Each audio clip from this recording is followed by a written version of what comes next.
ನಮಸ್ಕಾರ ಸ್ನೇಹಿತರೆ. ನೋಡಿ, ಪಿ ಯು ಉಪನ್ಯಾಸಕರ ನೇಮಕಾತಿಗೆ ಸಂಬಂಧಪಟ್ಟಂತೆ ಈಗ ಆಲ್ರೆಡಿ ಸಿ ಅಂಡರ್ ರೂಲು ಕಳೆದ ತಿಂಗಳು ಪ್ರಕಟ ಆಗಿತ್ತು. ಈಗ ಅಂತಿಮವಾದಂಥ ಸಿ ಅಂಡರ್ ರೂಲ್ ಕೂಡ ಪ್ರಕಟ ಆಗಿದೆ.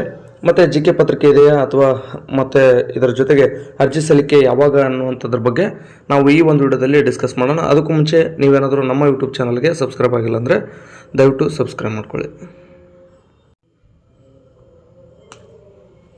ತಾವಿಲ್ಲಿ ನೋಡ್ಬೋದು 14/7/2026 ಅಂದರೆ ಮೊನ್ನೆ ಬಂದಿರತಕ್ಕಂಥ ಒಂದು ಅಧಿಸೂಚನೆ ಎರಡನೇದಿದ್ದು. ಇಲ್ಲಿ ತಾವು ನೋಡ್ಬೋದು, ಅಷ್ಟು ಏನು ನೋಡುವಂಥದ್ದಿಲ್ಲ, ಪ್ರಮುಖವಾದಂಥ ವಿಚಾರವನ್ನು ನಾವು ನೋಡೋಣ. ನೋಡಿ, ಕರ್ನಾಟಕ ಸಾಮಾನ್ಯ ಸೇವೆಗಳು ಪದವಿ ಪೂರ್ವ ಶಿಕ್ಷಣ ನೇಮಕಾತಿ ಮತ್ತು ತಿದ್ದುಪಡಿ ನಿಯಮಗಳು 2026 ಕರಡನ್ನು ದಿನಾಂಕ 18/6/2026 ಕರ್ನಾಟಕ ರಾಜ್ಯ ಪತ್ರದ ವಿಶೇಷ ಸಂಚಿಕೆ ಭಾಗ ಅವರು ಪ್ರಕಟಿಸಿದರು. ಅಂದರೆ 18/6 ಅಂದರೆ ಕಳೆದ ತಿಂಗಳು 18ನೇ ತಾರೀಕಿಗೆ, ಅಂದರೆ ನಾಳಿನ ದಿನ ಬಿಟ್ಟು ನಾಡಿದ್ದಕ್ಕೆ ಒಂದು ತಿಂಗಳಾಯಿತು ಈ ಒಂದು ಕರಡು ಬಿಟ್ಟು. ಈಗ ಏನಾಗಿದೆ ಅಂತಂದರೆ ಒಂದು ತಿಂಗಳ ಮುಂಚೆನೇ, ಅಂದರೆ 3 ದಿನಗಳ ಮುಂಚೆನೇ ಈಗ ಅಂತಿಮವಾದಂಥ ಒಂದು ಅಧಿಸೂಚನೆಯನ್ನು ಪ್ರಕಟಣೆ ಮಾಡಿದ್ದಾರೆ. ಏನಂತಂದರೆ ಆ ಒಂದು ಅಧಿಸೂಚನೆಯನ್ನು ಪ್ರಕಟಿಸಿ ದಿನಾಂಕದಿಂದ 7 ದಿನಗಳ ಒಳಗಾಗಿ ಅದರಿಂದ ಬಾಧಿತರಾಗುವ ಸಂಭವವಿರುವ ಎಲ್ಲ ವ್ಯಕ್ತಿಗಳಿಂದ ಆಕ್ಷೇಪಣೆಗಳನ್ನು ಮತ್ತು ಸಲಹೆಗಳನ್ನು ಆಹ್ವಾನಿಸಲಾಗಿರುವುದರಿಂದ ಸದರಿ ವಿಶೇಷ ಸಂಚಿಕೆಯ ರಾಜ್ಯಪತ್ರವನ್ನು 18/6/2026 ಸಾರ್ವಜನಿಕರಿಗೆ ಲಭ್ಯವಾಗುವಂತೆ ಮಾಡಿರುವುದರಿಂದ ಮತ್ತು ಸದರಿ ಕರಡು ತಿದ್ದುಪಡಿ ನಿಯಮಗಳ ಬಗ್ಗೆ ಸಾರ್ವಜನಿಕರಿಂದ ಸ್ವೀಕೃತವಾಗುವ ಆಕ್ಷೇಪಣೆ ಮತ್ತು ಸಲಹೆಗಳನ್ನು ರಾಜ್ಯ ಸರ್ಕಾರವು ಪರಿಗಣಿಸಲಾಗಿದೆ. ನೋಡಿ, ಈ ರೀತಿಯಾಗಿ ಇರತಕ್ಕಂಥ ಒಂದು ವಿಚಾರ ಇದು. ಜೊತೆಗೆ ಅಂತಿಮವಾಗಿ ಈ ಒಂದಷ್ಟು ಈ ನಿಯಮಗಳನ್ನು ಫೈನಲ್ ಮಾಡಿರ್ತಕ್ಕಂಥದ್ದು. ಅದರಲ್ಲಿ ಶೀರ್ಷಿಕೆ ಮತ್ತು ಕೋಷ್ಟಕದ ತಿದ್ದುಪಡಿ ಅಂತ ಎರಡೂ ಮಾಡಿದ್ದಾರೆ.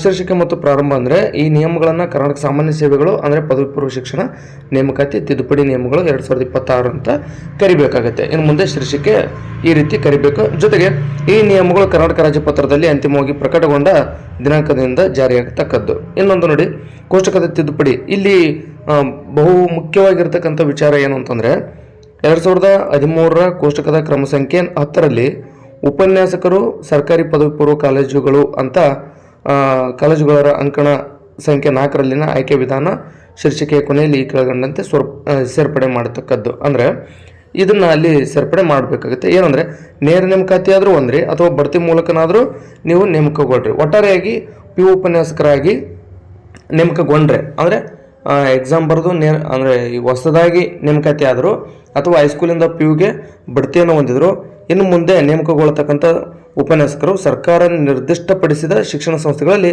9 ಮತ್ತು 10ನೇ ತರಗತಿಗಳನ್ನು ಬೋಧಿಸ್ತಕ್ಕದ್ದು.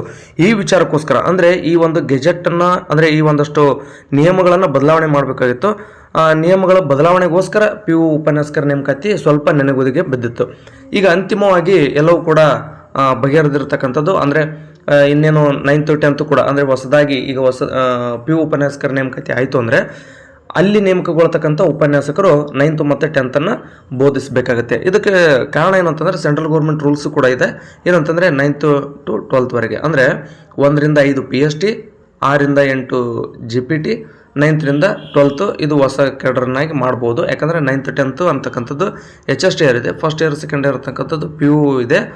ಇವೆರಡನ್ನೂ ಕೂಡ ಈಗ ಹೆಚ್ಚು ಕಡಿಮೆ ಅದು ಕೂಡಿಸಿದಂತಾಗುತ್ತೆ ಮುಂದೆ. ಅಂದರೆ ಮುಂದೆ ಅನ್ನೋಕ್ಕೇನು ಜನವರಿ 1, 2027ರಿಂದ ಈಗೇನಾಗುತ್ತೆ ಅಂದರೆ 9th to 12th ಇಡೀ ದೇಶಾದ್ಯಂತ ಇದು ಜಾರಿಗೆ ಬರುತ್ತೆ. ಆ ಕಾರಣಕ್ಕೋಸ್ಕರ ಈ ಒಂದು 9th to 12th ಮುಂದಿನ ದಿನಮಾನಗಳಲ್ಲಿ ಜಾರಿ ಮಾಡೋದಕ್ಕಿಂತ ಈಗಲಿಂದನೇ ನಿಧಾನವಾಗಿ ಆರಂಭಿಸಿದ್ದಾರೆ.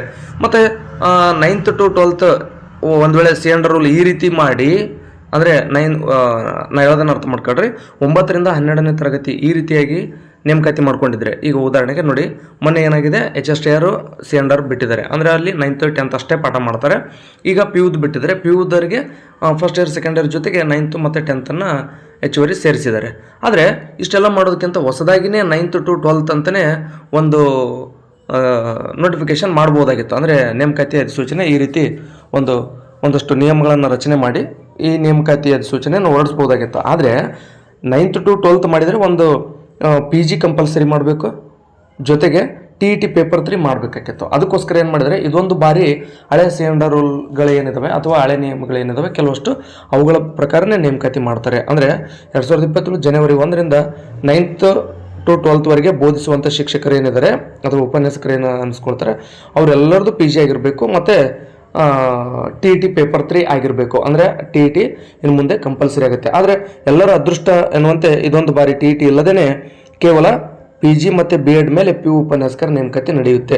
ಇಲ್ಲಿ GK ಪೇಪರ್ ಬಗ್ಗೆ ಏನೂ ಮಾಹಿತಿಯನ್ನು ಕೊಟ್ಟಿಲ್ಲ. ಆ ಕಾರಣಕ್ಕೋಸ್ಕರ ಅಧಿಕೃತವಾದಂಥ ಮಾಹಿತಿ ಸಿಗೋವರೆಗೂ GK ಪೇಪರ್ದೇನು ವಿಚಾರ ಮಾಡುವಂಥದ್ದು ಏನು ಬೇಡ.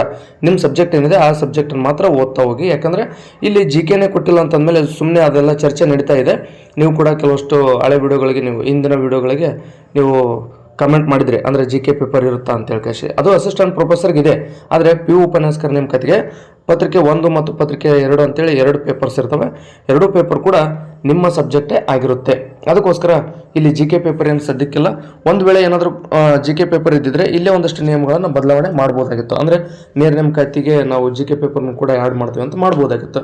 ಉದಾಹರಣೆಗೆ ಮೊನ್ನೆ HSTR C&R ರೂಲ್ ಬಂತಲ್ವಾ, ಅದರಲ್ಲಿ ನೋಡಿದ್ರಿಲ್ಲ, ಮೊದಲು ಏನಿತ್ತು HSTR ನೇಮಕಾತಿ ಆಗಬೇಕಾಗಿತ್ತು ಅಂದರೆ ಪೇಪರ್ 1 ಪೇಪರ್ 2 ಅಂತೇಳಿ 2 ಪತ್ರಿಕೆಗಳಿದ್ವು. ಅಂದರೆ ಒಂದು GK ಪೇಪರ್, ಒಂದು ನಿಮ್ಮ ಸಬ್ಜೆಕ್ಟ್ ಪೇಪರ್ ಇತ್ತು.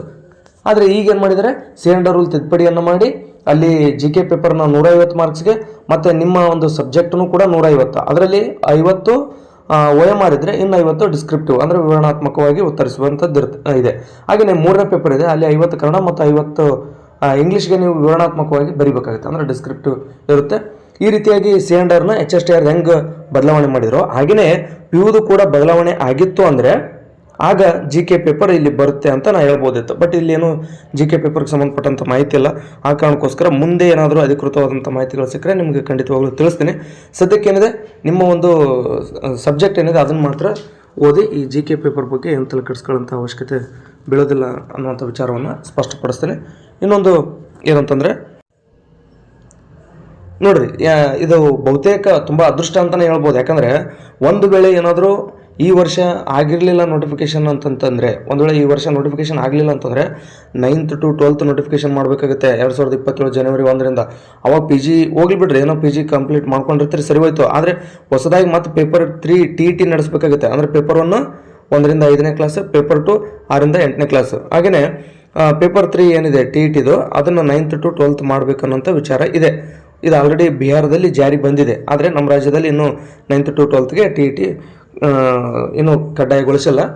ಈ ಹಳೆಯ ನಿಯಮಗಳ ಪ್ರಕಾರ ನೇಮಕಾತಿ ಮಾಡ್ತಾಯಿದ್ರೆ, ಒಂದು ವೇಳೆ TET ಪೇಪರ್ 3 ಮಾಡಿ ಹಂಗೆ ಮಾಡ್ತಾ ಹೋಗಿದ್ರು ಮತ್ತೆ 2027 ಏಪ್ರಿಲ್ ಮೇ ತನಕ ಹೋಗ್ತಿತ್ತು. ಯಾಕಂದರೆ ಈ TET ಈಗೆಲ್ಲ C&R ರೂಲ್ಗಳನ್ನು ತಿದ್ದುಪಡಿ ಮಾಡಿಕೊಂಡು TET ನೋಟಿಫಿಕೇಷನ್ ಹೊರಡಿಸಿ TET ಅರ್ಜಿ ಕರೆದು ಆನಂತರ TET ಎಕ್ಸಾಮ್ ನಡೆಸಿ ರಿಸಲ್ಟ್ ಬಿಟ್ಟು ತದನಂತರ ಇವೆಲ್ಲ ನೇಮಕಾತಿ ಮಾಡಬೇಕಾಗಿತ್ತು ಅಂದರೆ ತುಂಬ ಲೇಟ್ ಆಗ್ತಿತ್ತು. ಬಟ್ ತುಂಬ ಅದೃಷ್ಟ ಅಂತಲೇ ಹೇಳ್ಬೋದು. ಇದೊಂದು ಬಾರಿ ಅವಕಾಶ ಸಿಕ್ಕಿದೆ. ಎಲ್ಲರೂ ಕೂಡ ನಿಮ್ಮ ಈ ಒಂದು ಅವಕಾಶವನ್ನು ಬಳಸ್ಕೊಂಡು ನೀವು ನೇಮಕಾತಿಗೆ ಸಿದ್ಧತೆಯನ್ನು ನಡೆಸ್ತೀರಿ ಅನ್ನುವಂಥ ಒಂದು ಭರವಸೆಯೊಂದಿಗೆ, ಮತ್ತು ಏನಾದರೂ ನಿಮಗೆ ಒಂದಷ್ಟು ಡೌಟ್ಸ್ಗಳು ಉಳ್ಕೊಂಡಿದ್ರೆ ಕಮೆಂಟ್ ಮಾಡಿರಿ, ನಾನು ಉತ್ತರಿಸುವಂಥ ಪ್ರಯತ್ನವನ್ನು ಮಾಡ್ತೀನಿ ಅಂತ ಹೇಳ್ತಾ ಈ ಒಂದು ವಿಡಿಯೋನಲ್ಲಿ ಮುಗಿಸ್ತಾ ಇದ್ದೀನಿ. ಧನ್ಯವಾದ.